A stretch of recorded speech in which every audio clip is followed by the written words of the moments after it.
Hello everyone and welcome to the School for Overwatch Players, or the Console Overwatch School, or Hawkeye's School of Overwatch, whatever you want to call it. Welcome, welcome, welcome. I apologize if the audio is not up to par. I don't have a nice microphone just yet. As I said in my vlog, you have to do what you have to do until you can do better. Let me introduce what this series is actually going to be about first before we get into it. The series is going to help those of us on console who maybe struggle a little bit with certain heroes or struggle a little bit with certain maps, how to operate them, how to control them the best, how to manipulate them so that they work for you instead of you working for it. Now, here's how we'll begin. We're going to start by looking at just the menu for today. Now, obviously, most of you who have already played this game have already figured all of this out, and you got a good grasp on it. But those of you who are very new to the game won't know exactly how this works to start with. So, what we're going to do is we're going to go over it. Okay? I'm going to take you through everything. I'm going to show you where everything is. I'm going to show you a couple of shortcuts that I know so that you're not constantly scrolling between all of these things. First things first, we have the play option. And if you select it, it will bring you here. And you have 5 options, right? Quick play is just your normal average mode. This is where you go and you play any of the 3, or I'm sorry, actually 4 game types that Blizzard has available for us. And it works similar to competitive. It's a single hero limit, so that there's no multiple hero cheese, as I like to call it. You'd be surprised how difficult it is to deal with 6 bastions, and we'll get into that later. You'll understand why that's a problem. But it has a single hero limit, and it works similar to competitive mode, except that obviously it's not competitive. Now, that's not to say you can't play competitively, because I do. I play relatively competitively. But it's a little bit more casual. You have more fun. This is where you can practice heroes against other people. Right? This is where you'll play probably the majority of your game. Now this is the arcade. And within the arcade we have these things, which are different game modes. As of right now, the Year of the Rooster event is going on, so they have this game mode called Capture the Rooster, which is basically capture the flag. Now, I haven't played it myself yet, but from what I've heard, it's very difficult, actually, and in all actuality, we probably will not see it stay within the game because of its difficulty, and because of the fact that it doesn't exactly work. It only works, they've only got it working on one map right now, so I don't think Blizzard thinks that it's going to be something sticking around. I think they just did it for fun and as a special event thing. I think people have had their fun with it, and now that's kind of over with. Then there's 3-on-3 elimination, 3v3 elimination, as it is. Now this is just 3-man versus 3-man on Echo Point, Antarctica. It's only one map, so it's a little boring, in all honesty, for me anyway. You choose 3 heroes and you go against another team of 3 heroes. And that's pretty much the gist of it. And as you can see at the top, what those little circles are your wins. See, it says weekly rewards, 0 out of 9 wins, right? So if you win 9 of these games that you play, every 3 you'll get a loot box, right? See, but you have to play 9 to get all 3. And you have to win 9 to get all 3. So you could be here for a while if you try to do that. That's why I don't come here very often. I'm not a fan of the arcade. I don't play much arcade mode. I play mostly quick play and competitive. But that's just me. You could very well have a lot of fun here. A lot of these game modes are fun. They're just not for me in particular. Now this is the 6v6 All Brawls playlist. And what brawls are special game modes. Like, say, only one kind of hero is available here. Maybe a Soldier 76, or Roadhog and Lucio, a very stressful game mode in my opinion. But some of those game modes are fun, some are irritating, but you can come here and try them out for yourself in the playlist of brawls. Then there's 6 versus 6 mystery heroes. Now this is basically quick match right? It's a 6v6 on any of the maps that are available, but every time you spawn as a different hero. You spawn in with a completely random hero. It doesn't matter which one you pick in the hero selection screen, excuse me. You will be given a random hero, which is a little frustrating, and then when you die and respawn again, you'll be given a separate random hero, a different random hero, if you will. And that's pretty irritating. I've played this mode. It's not really all that hard, especially when you come to master every hero and learn their tricks and how they operate. It's not too bad, but it can be very frustrating pushing an offensive attack on a map like Hanamura or Temple of Anubis when you've got two snipers or maybe even three, and it just doesn't work very well, to be quite honest. And then there's the dreaded 6v6 no limits. This is probably the worst mode in the game, at least in my opinion. This is kind of, I don't know, if you want to be dramatic, we can call it this is the hell of the game. This is where people go to just mess around completely. In 6v6 no limits, you can do whatever you like here. If you want to be 6 Winstons, 6 giant gorillas jumping around the map, you are free and at leisure to do so. Now, of course, that can be very funny and it can be fun depending on how you play. This is what quick play used to be, actually, about, I'd say, 4 or 5 months ago, before they introduced the hero limit mode to quick play, which they did, by the way, and it's amazing now, quick play. But this is the old quick play. You can find it here in the arcade, and it is absolutely dreadful, in my opinion. You can be 6 Bastions, 6 Monkeys, 6 Reinhardts, which can be awful to deal with. It's just not a good time. At least not in my opinion. But I would suggest coming and trying it out for yourself and seeing what about it makes it very irritating, and what makes it a place that you'll probably never want to come and visit again, unless you like that kind of stuff. Everybody has their own preferences. Also at the top, as we talked about before, every 3 wins, you get a loot box, and you can get 9 in a row before that's over with. You can't get a loot box every 3 wins forever, right? As you can see, it resets in 2 days. You see over there to the right of the little bubbles. What that means is that if you get 5 wins, right, towards your 9 wins, that will reset in 2 days. It resets, I believe, the same time and the same day every week. Now, I'm not sure what day that is specifically, but it does reset weekly so that you can't continue getting loot boxes over and over and over again. Because, well, Blizzard doesn't like that, apparently. It would be nice, but that's their plan for it, I suppose. Also, down there in the bottom left, when you see options for view details, you can press options on your PS4 controller, or I believe I'm honestly not sure what it is on Xbox One, but you'll know what it is when you see it. You press that, and it gives you details on that game mode. Now, it's really nice, actually, to read all of this before you go into it, so that you'll know how it all works, right? Because going into a game mode without knowing how it works is dangerous, because you'll most likely be useless to your team if you don't know how it works, at least for a certain amount of time. And you always want to be on the up and up when you're working with the team. So that's a good place to go to read all the information. So, sorry, it reset me on Year of the Rooster there. Read all the information and see what they all are. Right? Now, let's go back out and go over to competitive play. Now, competitive play, as I said earlier, is where you can be very serious, and as we like to call it, sweaty. Right? This is where you try hard, because you have a rank. See there, minus 2518. I've fallen a little bit in the past month. I was at 3080, which I was pretty proud of. I had broken into diamond. There are I believe it's 6 or 7 ranks from what I remember, maybe even more.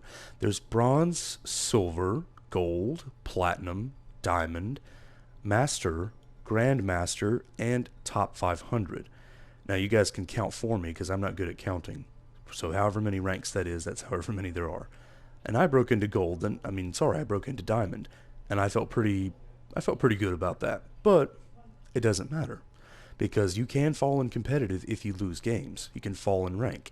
And you gain rank, obviously, by winning. You also win what are called competitive points. And you can put those towards... Let's go to the hero gallery for just a second and look at one of our heroes here. You can use those competitive points to buy a golden gun. Now, I think that looks pretty cool. And it's Blizzard's incentive for us to play competitive mode. They like for us to play competitive. So they incentivize us with these golden guns. And when we play competitive games and we win, then we can get those golden guns. So that's competitive mode. It's basically quick play, but serious, right? You're playing for all the marbles. It also has a single hero limit so that there's no quote unquote cheese. Now then there's play versus AI. This is where you can come to hone your skills, like as it says, against a team of AI controlled heroes. This is a great place to come and warm up, especially if you're just getting into the game. If you're new to the game, I should say, a great place to come and test new heroes, see how they work, get a good feel for them before you go into quick play or competitive, specifically into competitive. You always want to, I wouldn't say master a hero, but have a really good grasp on what makes a hero, what they are, how they work, what their skills are before you go into competitive mode. And then there is a custom game. Now this is basically old school multiplayer. You can get together with 11 of your friends, because you don't include yourself. And you can play basically like a quick play game, or a competitive game, or even a skirmish. You can set the rules within the custom game. Here, let's go in there and check it out. As you can see, 2 teams of 6 people, right? And you can play with your friends here. This is also a very good place to practice against one another, against real people.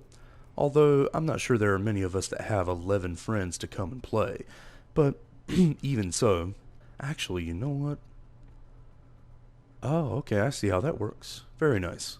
So you can play. I was wondering, because you can't actually have more than 6 people on a team, not within the parameters of the game. But here, when you go to Team 2, you can add people who are playing. That's very nice. And then there are actually people who can spectate, who can maybe give you pointers and tips. It's really cool, actually. Yeah, it works the same way. Very nice. See, we learned together. All right, if I click on my name, we can swap teams. I can go to the other team.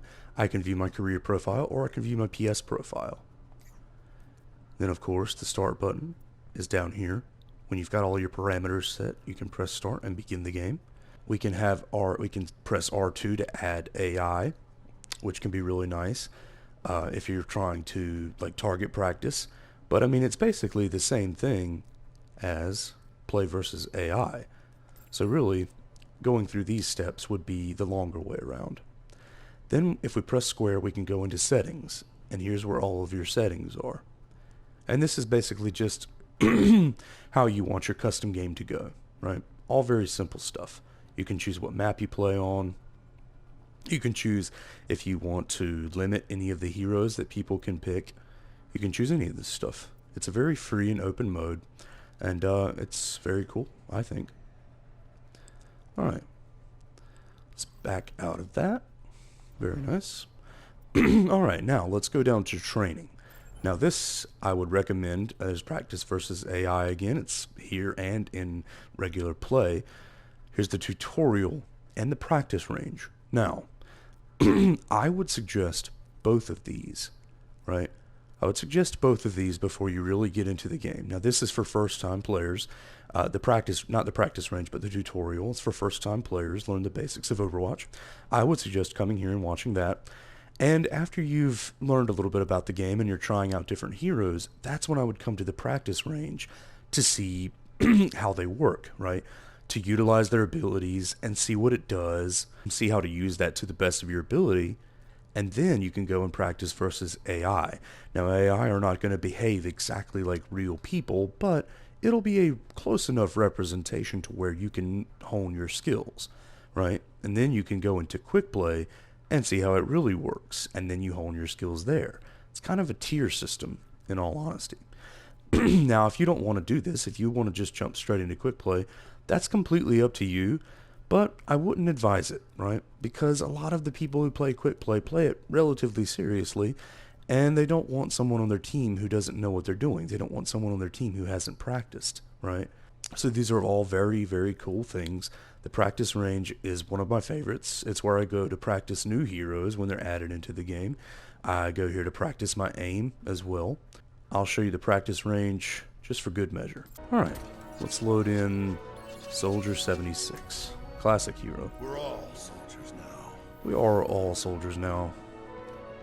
Alright, so, as you can see, it's a very interesting looking place. This is the headquarters of the spawn room. Not that there's much need for it, you won't be being attacked here, right? And here are the training bots, right? These are things that you can fire at, right? As you can see, headshots do a lot of damage. And there's other ones all around the map. There's one there that one of your friendly bots will attack, right? And there's a couple here that will fire at some of your friendly bots. Right? So you can come here and work on your aim. Now this is the best place to work on your aim, because these guys move, and they move very erratically. You never really know where they're going to go, right? Now obviously they move back and forth between inside and outside, but they'll take all kinds of little detours here, like, oh, he'll stop here, and then, oh, he'll stop here, and then, oh, he'll stop here, right? So this is a pretty good place to come and you know, practice your aim just a little bit. As we can see, mine's awful, but that's okay. It's not a bad thing to be bad at aiming, because this is where you come to get a little bit better, right? We all got it coming. And obviously, you want to move around. You don't want to stand still, right? Because in the game, you're not going to be standing still. You're going to be jumping around. You're going to be running, right? There's going to be lots of things that you're going to be doing, so you don't want to do that. And there we go. Alright, so you get the gist of that. Come here to practice your aim. Now we're back in the spawn room. So, that was an introduction to the training range. And I would definitely come here and practice new heroes, practice your aim. It's a pretty good place to be. Now here's the hero gallery. Here's where all of our heroes are. And this is where you come to change their skin, right? Here's the skins for her. It's where you come to change how she looks, whatever you would like. Here's her emotes, right? This is where you come to change an emote, and an emote is something that you can do in the game. That's just a little action, right? Here she's giving out candy. That was in the Halloween update. Here's a victory pose, right? These are very cool. This is what is shown when you win. This is on the victory screen when it shows your whole team. And these are voice lines that you can say within the game. Someone to tuck you right? in? You know nothing. These are sprays that you can spray on the walls and on the floors in the game. And these are highlight intros. When you get play of the game, you get one of these played, and then it'll show your play of the game. So whenever you get one of these, it always feels really awesome and really cool. And then, of course, there's our competitive gold gun. That, unfortunately, I don't have yet because I don't have enough points. What a scrub. Alright, moving on to the loot box area. I obviously have no loot boxes right now, but every time you level up within the game, you will get a loot box.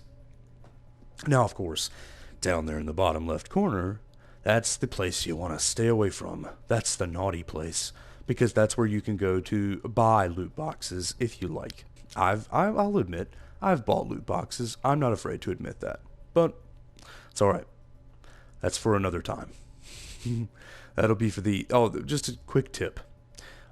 For the updates and the nice new skins, wait until the very end of the update before you buy loot boxes. Because you never know what you're going to get in the loot boxes that you accrue naturally within the game. So, you know, you may get everything you want naturally, and then you would have wasted money at the beginning. So, just a quick money-saving tip.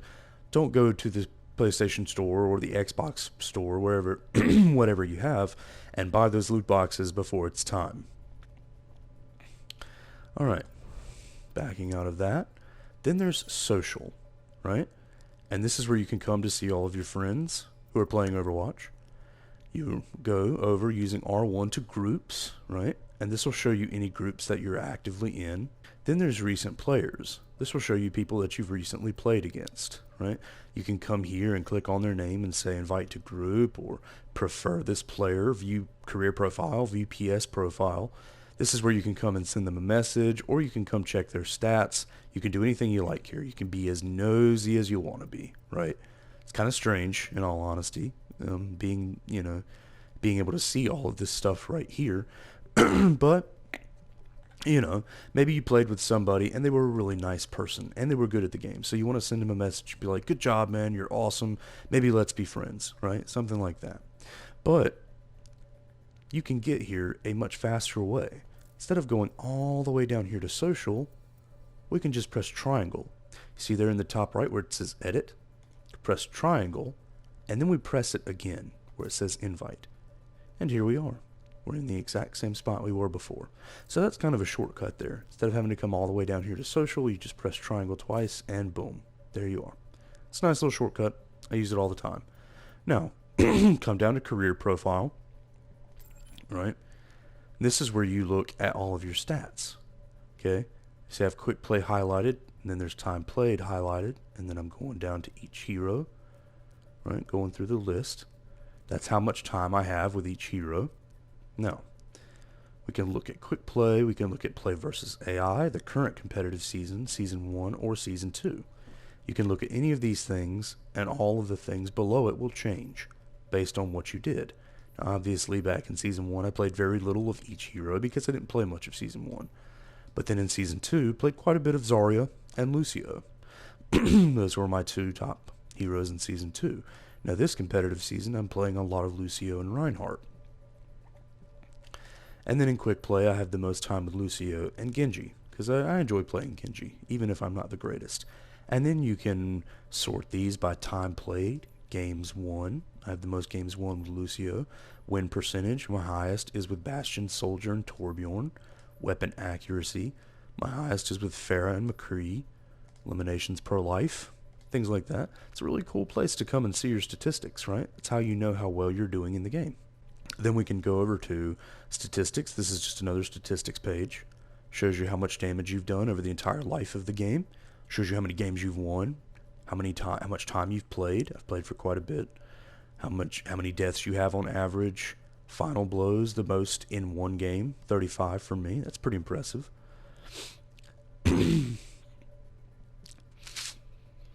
Damage done, most in one game, 20,199. That's pretty good, but I could get better than that. That's how many total deaths I have over the entire life of the game. So this is a pretty good place to just come and check out some of these random stats. Really cool that Blizzard has this kind of feature. And that's in quick play. And then I can do the current competitive season, right? 105 games played, 54 of them lost. So about half of them lost. And you'll see that. About 50% of your games are going to be won and 50% will be lost. That's just how the game works. But that's alright. You can go to any one of these you like. And then you can do it with different heroes. With Anna, I've got 44 games won, 15 hours played with Anna, right? I can go to Genji in quick play. Let's see Genji in competitive season 2. As you can see, very, very little. 8 games lost, 11 games played. So I didn't do very well with Genji in season 2. That's because I was still learning how to use Genji. 2 games won, 2 hours played, a 20% win percentage. Not very good at all. But I've gotten better with Genji with time. So it's okay. So as I said, you can check out any of the heroes here, right? With any of the settings here, and you'll see those stats, which I think is really cool. And then there is your player icon, or your avatar, if you will. This is obviously what shows in the top right-hand corner. All these cool little pictures here. I'm going to change it to the Winston Yeti skin. One of my favorite skins, by the way. These are cool little things, right? Just cool little pictures that represent who you are as a person. Maybe you're a naughty person. Maybe you like flowers. Maybe you like StarCraft. I think that's the game that's from. I've never played StarCraft myself. All kinds of cool stuff here, though. Lots of Blizzard references. Not just Blizzard pictures, obviously, like Warcraft stuff and Diablo stuff. But yeah, cool stuff here. All right. And then there's options. Okay. Now this is obviously where you change your options for the game. Video, this is your visual stuff, your sound, right?